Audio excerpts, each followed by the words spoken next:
So, Honorable Speaker, we want to make it very clear that as a country we have totally lost our way. And we will not have a conversation with someone telling us to wait for 2027 when he's not giving us a chance to get to 2027. He has become an existential threat for this country and he must go as soon as possible. I thank you. Okay, welcome back, ladies and gentlemen. If it is the first time to view this video, this is MIKEANN'S K254. And may God bless you so much for my returning viewers. Please, I want to thank you for a great support. For my new members, please, I want to tell you that remember to subscribe on this channel. Please subscribe so that this channel can grow and can go viral. Today's reaction is that don't try to come in Kakamega. Those are the words from CS Murkomen and Governor Barasa. Walipoitwa kwenye mkutano na rais, wakaonyeshwa kwamba wakoelezwa walivyoongea and maneno yakawa yamejitokeza kwamba Sefuna asijaribu kukanyaga Kakamega. So watch this video, then I will come for more reaction. As the chairperson of the Orange Democratic Movement Party in Kakamega, I wish to clarify the county position with regard to the recent decision by the National Executive Council (NEC) to remove Senator Edwin Sefuna from the office of the Secretary General. ODM is a democratic political party governed by its constitution and established institutional structures. Its organs are mandated to deliberate and make decisions in accordance with the party's rules and procedures. Members at all levels are obligated to respect and uphold resolutions adopted through these lawful processes. In this regard, the decision by the National Executive Committee (NEC) is binding, subject to presentation before the National Governing Council and subsequently the NDC for ratification as provided within the party framework. Upon ratification, the resolution shall remain binding to all members without exception. At the county level, the ODM delegates and officials in Kakamega affirm their support to the National Executive Committee resolution and reiterate their commitment to party unity, discipline, and institutional integrity. Signed by the governor, who is the chair of ODM party in Kakamega County.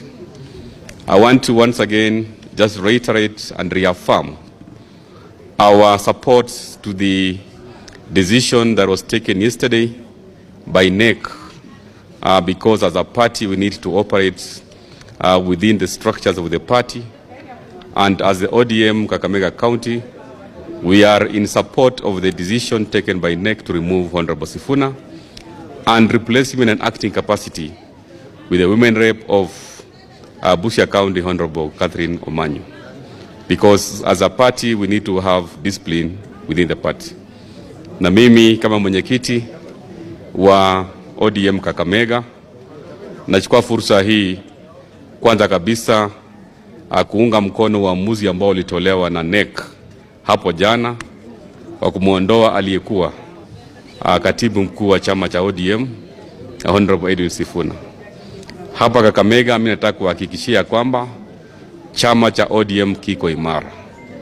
Na sisi kama wana ODM hapa Kakamega tunaunga mkono kinara wetu ambaye ni Daktari Oburu Oginga, kwa sababu yeye ndio party leader wa chama cha ODM, na uamuzi ambao ulitolewa jana sisi kama wana ODM wa Kakamega tunaunga mkono. Tunataka tuwe na nidhamu katika chama, ndiposa kama wana Kakamega sisi tunasema ya kwamba uamuzi huo tunaunga mkono, na sisi pia tuko imara na tutalinda ground ya ODM. Asanteni sana na Mungu awabariki. Mimi nataka kuambia Mheshimiwa Ruto, tumeona wakati Sefuna amepanga mkutano kuja Kakamega tarehe 21 na wewe umepanga mkutano yako ya Kolongolongo tarehe 22 unataka kukuja hapa. Umekutana na wabunge kutoka Kakamega mzima, mnapanga vile mta counter effect ya Sefuna hapa Kakamega. Mheshimiwa Ruto, mimi nakuambia kitu moja. Huwezi ukafinya muharo na kidole kimoja. Mkutano ya Sefuna ni kama muharo ambayo imefika. Mtu amekula maharagwe amechanganya na samaki. Kama ni kuhara atahara tu. Hata ufunike na vidole bado muharo itapita. It is expected, of course, that some people make just allegation, and those are unsubstantiated allegations. First, the situation of Narok was very clear. When we realized that there was going to be a clash between two groups, when the National Police Service realized as such, the security team advised that both camps should stop the violent rallies because it was turning violent. So one partner wanted to continue anyway, yet the other agreed to follow the advice of the County Security Committee. So it was for the benefit and for the protection of the same people who were complaining and the Kenyans who wanted to turn up for the rallies peacefully. We were protecting them against the violent confrontation what was going to ensue because of this very same issue that I've told you, that some people were mobilizing young people to engage in acts of violence so that then they can blame in the police service. At least we are happy that someone is blaming us at the comfort of his house peacefully, no injuries, no death. It would have been a different story if we had allowed the situation to proceed and people die. People would have asked, where was the intelligence, where were the security, why did security take preventive action?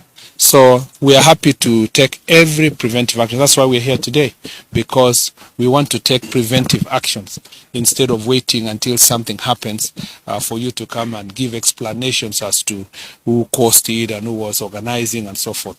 Every information the National Police Service gets, every intelligence information received will be acted upon so that we can avert any crisis.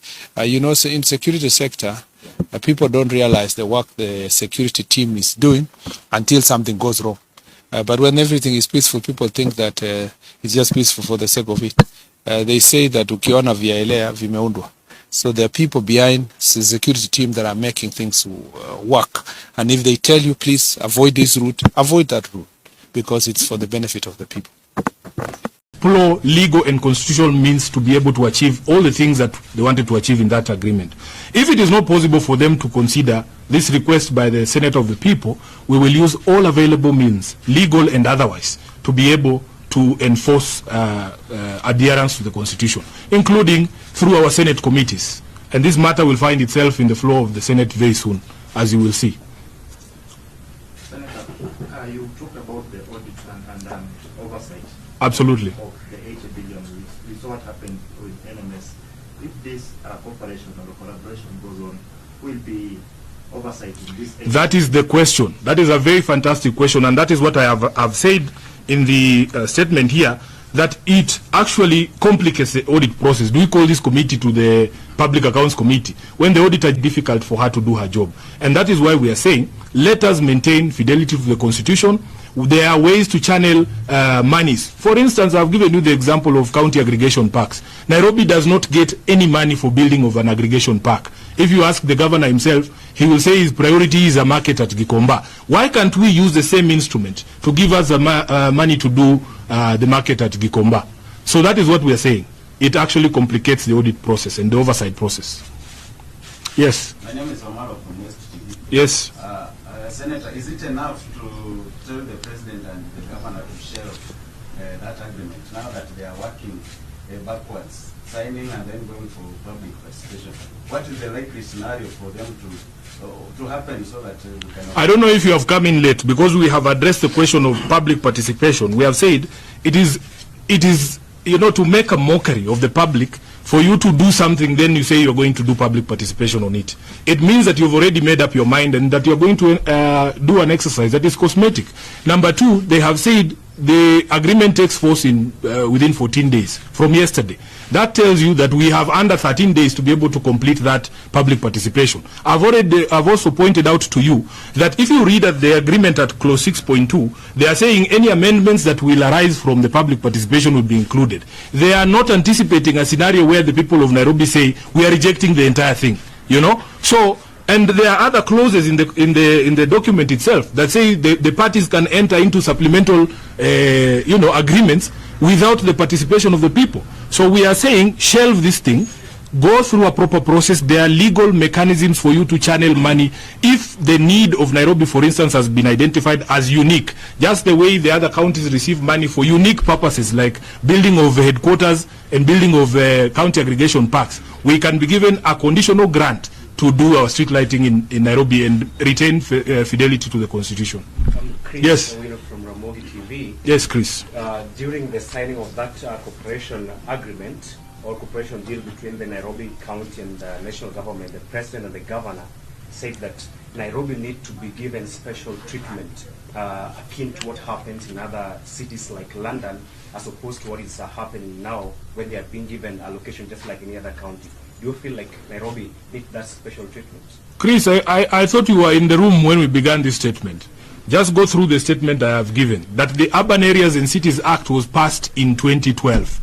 William Ruto was deputy president. In fact, they called him a co-president in 2013. They, together with Uhuru Kenyatta, were given the responsibility by Kenyans to be the first administration to be able to implement this constitution. So we are wondering, how has he suddenly become clever and noticed that there is a law called the Urban Areas and Cities Act? It requires that you give Nairobi support, yes. But we are saying there are constitutional means for you to channel this support, as I've given you the examples of the conditional grants and the additional allocation. What is not clear about that? Do you think it was a mistake to have Nairobi as a county? No, it's not a mistake to have Nairobi as a county. The people of Nairobi are Kenyans like all the other people. That unique nature of Nairobi was recognized. I will give you another example. We have something called the Equalization Fund. The Equalization Fund was embedded in the Constitution after recognition that there are areas that had been traditionally marginalized. And if you read the language of the Constitution on the marginalization fund, or the Equalization Fund, it says that we need to put in place some special funds to bring the level of infrastructure in those areas to the standard ordinarily enjoyed by the rest of the other counties. So there is a special fund for that. The Urban Areas and Cities Act also recognize that Nairobi as a seat of power, that Nairobi as a seat of diplomacy has certain unique needs. For instance, the bill we pay on electricity alone for streetlights cannot be compared to any other county. That is what the Urban Areas and Cities Act is for. But you do not enter into such agreements to circumvent the Constitution. This is a power grab through the back door. There are legal instruments for you to be able to advance that support, recognizing that Nairobi is unique. So if, say, Bungoma needs a county aggregation park, and they don't need streetlights as much as we do, give them money through the conditional allocation and the additional allocation for their industrial park, and give us ours for streetlights. Do you see are there any similar cooperation agreements with any other counties? There are none. And also the president must tell us, Nairobi is not the only city in Kenya. There are 3 more other cities. As recently as last year, we gave a charter to Eldoret. So will there be similar agreements with those other cities? Or what is so special that he has seen here in Nairobi? Yeah, Senator, I'm Julius from the Star. I have one question. I had the governor yesterday.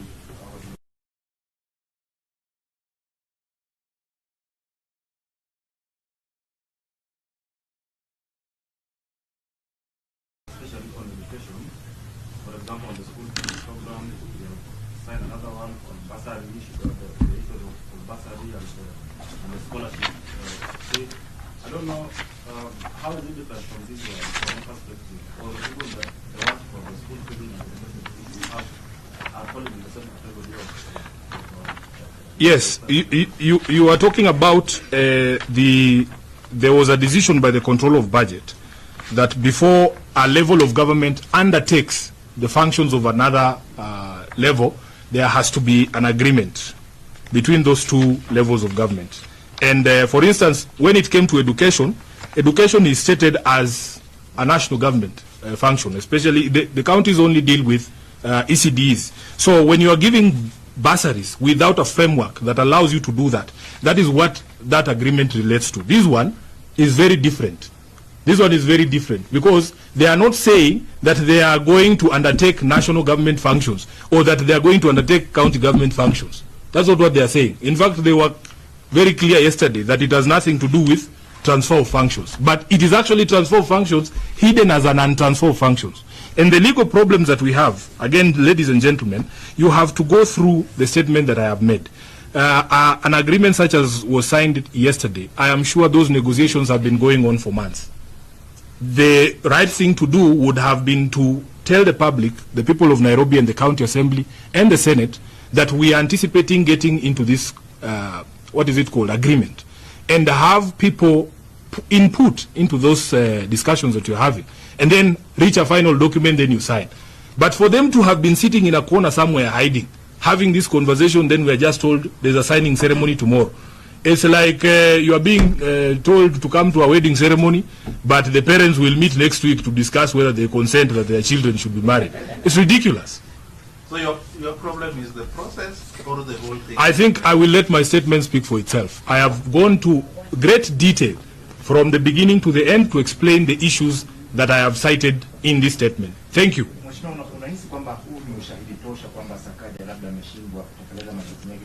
Kwanza hauhitaji ushahidi wote kwa sababu jana rais mwenyewe alisema kwamba kaunti ya Nairobi imefeli katika kazi zake. So muulize rais.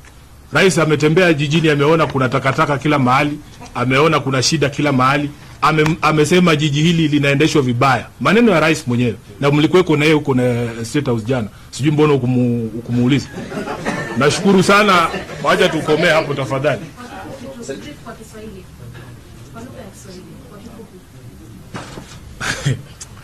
Aya. Kwanza natoa usemi huu kama seneta wa kaunti ya Nairobi. Kuwajulisha wananchi kuna masuala muhimu ambaye lazima yaulizwe kuhusu mkataba huu. Jambo la kwanza ni kwamba chini ya sheria ya Kenya, chochote ambacho serikali inafanya, serikali kuu ama serikali ya ugatuzi, lazima iwe kwa kuambatana na katiba. Katiba ya Kenya inahitaji kwamba mnapofanya mkataba kama huu lazima tuhusishwe sisi kama wananchi wa Nairobi. Haiwezekani kwamba mtie kidole sahihi ama mtie sahihi mkataba kisha mtuambie kwamba mtakuja kutuhusisha baadaye.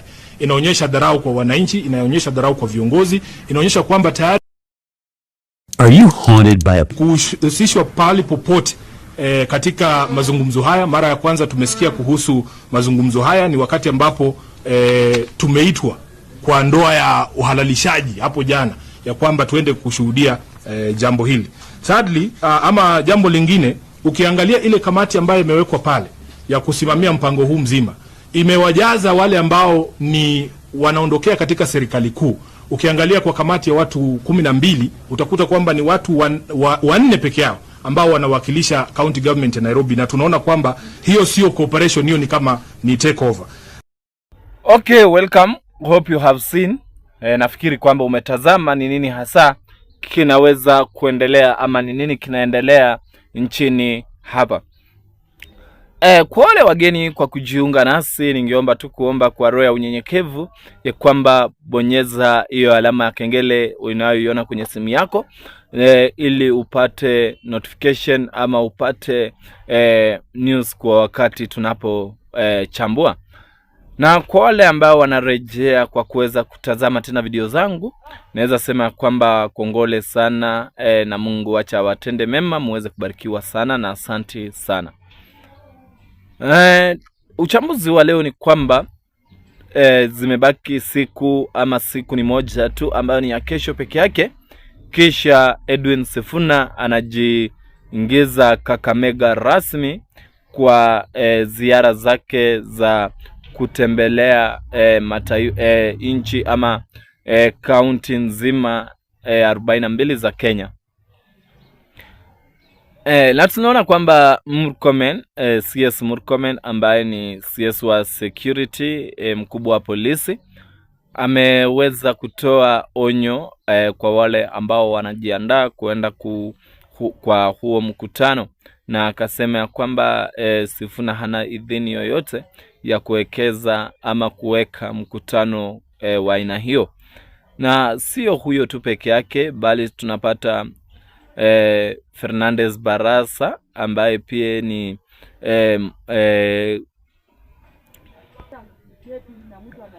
governor ambaye ni wa Kakamega, na unaona pia ikasema ya kwamba kasema ya kwamba Sefuna ajichunge sana asije akawa ameleta furugu kule. Yani in short, na kikundi cha Gen Z pia kimesema kipo tayari kukabiliana na mapambano yoyote ambayo yanaweza kuibuka ama serikali yanaandaa kuibuka kwenye mkutano wa Jumamosi utakaofanyika pale Kakamega. Tukisalia tu kwa uchambuzi, tunaona ya kwamba aliye governor wa Trans Nzoia ambaye ni Natembea naye kamueleza Edwin Sefuna ya kwamba asije akawa na tatizo lolote, aje tu mambo yako shwari, mambo yako salama. Na si huyo tu peke yake, bali hata CS pia Oparanya Wycliffe pia kamueleza Edwin Sefuna kwamba asije akawa na wasiwasi, mambo yako shwari. So unaona hizo ni vikosi kadhaa ambazo zimejiandaa. Kuna zingine zimejiandaa kumpa support Edwin Sefuna, kuna wengine wamejiandaa kusambaratisha huo mkutano wa Edwin Sefuna. Wajua ya kwamba kitu ambacho nataka nikueleze ni kwamba mambo yanavyozidi kuchacha ndivyo Edwin Sefuna anazidi kuwa na umaarufu, na huo umaarufu ambao Edwin Sefuna nao ndio unazua tumbo joto kwa serikali, kwa sababu wanaona ya kwamba wanaenda kuwa au ndio wanapotea. So kitu ambacho walikosa kujua ni kwamba Edwin Sefuna ni mtu ambaye draft yake anaicheza mbele, na ndiposa unaona imeleta tumbo joto hata kwa serikali iliyopo kwa William Samoei Ruto, kwa sababu ukiangalia hata Oscar Sudi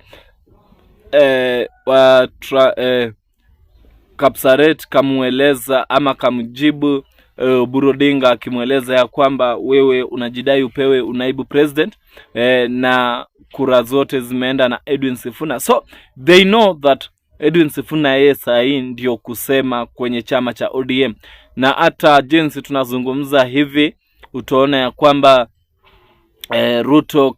President Ruto ka tweet akisema ya kwamba unangangania kiti cha naibu president and yet hakuna kura ambazo unazo kwa sasa, na asilimia ambayo kura ambayo Buru amebaki nayo naweza sema kwamba ni asilimia 20 tu ambayo imesalia kwa upande wa Nyanza na ODM ambayo inaongozwa na Oburu Odinga. But pale ambapo Edwin Sefuna ataelekea kwa hakika huenda akawa mtu maarufu sana, kwa sababu tuliona hata Stephen Kalonzo Musyoka akiuliza if possible wajiunge na Edwin Sefuna.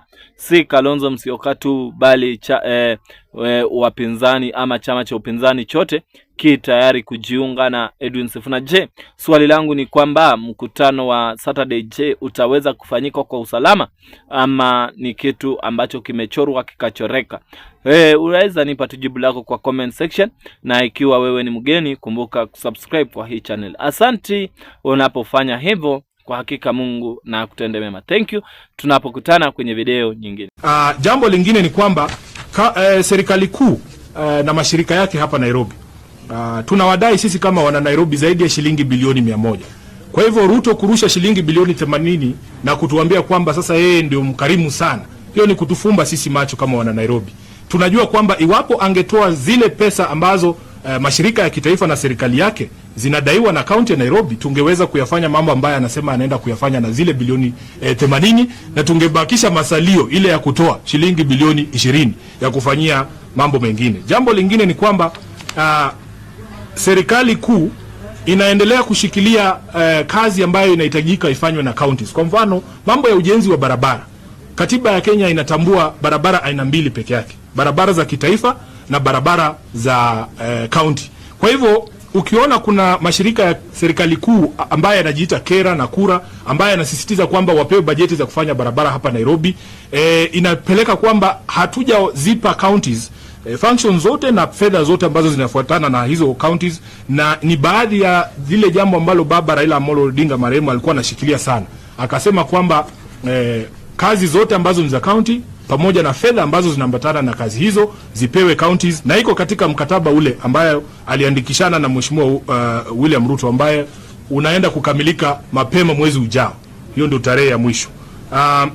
Ya mwisho kabisa nitakuelezea kwamba kuna njia mbadala za kuweza kuzipa counties fedha kulingana na mahitaji yao speciali. Kwa mfano, kuna counties ambazo zilikuwa hazina makao makuu, headquarters.